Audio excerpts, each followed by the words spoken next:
Nag Hammadi is a city in Upper Egypt, located some 80 kilometers northwest of Luxor. It was known as Shino during the Roman Empire, and the town was named after Mahmud Pasha Hammadi, who was a member of the Hammadi family in Sohag, Egypt. Today, Nag Hammadi consists of a population of around 30,000 people, made up of mostly farmers who make a living off of the exports of sugar and aluminum.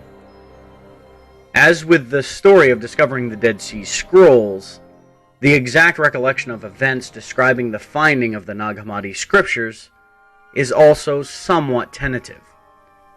However, through painstaking research, James M. Robinson, one of the leading scholars of the Nag Hammadi scriptures, has pieced together the events that transpired decades ago.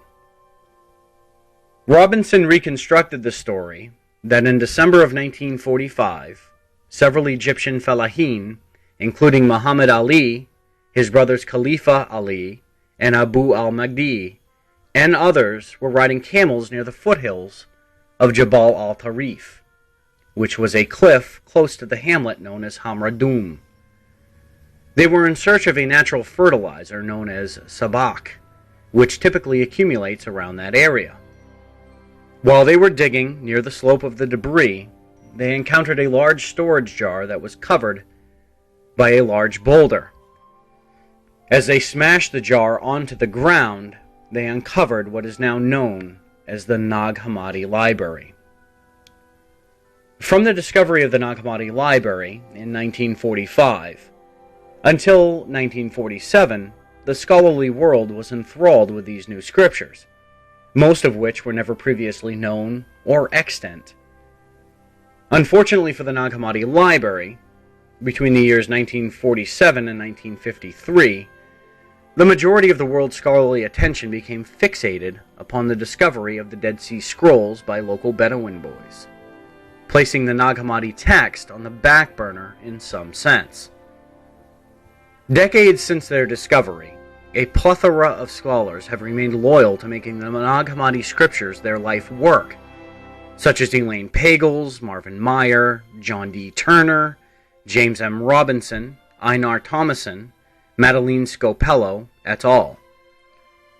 These scholars have afforded the lay public, as well as students and scholars alike, an easily accessible interpretation and translation of these scriptures.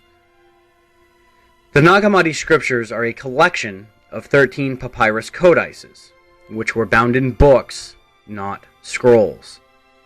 In all, there were 52 tractates, or books, contained within the Nag Hammadi scriptures. Of these 52 tractates, 6 were duplicates, meaning there were 46 different texts. Of these, 41 of them were not previously extant. The dates of these compositions are uncertain, but most are dated from the middle of the 2nd century to the 3rd century CE. The majority of scholars conclude that while the Nag Hammadi scriptures are written in Coptic, the language of the Egyptians during the Roman Empire, the majority, if not all, were translated and copied from originally Greek texts. Who actually wrote and subsequently copied these texts remains a mystery, and we may never know who wrote them with 100% certainty. However, since the majority of the texts are Gnostic, it is assumed that there must have been a sympathetic community in the region that collected and cherished these texts, subsequently burying them for safekeeping. Importantly, it is what we find in these texts that shakes the ground of the Christian world.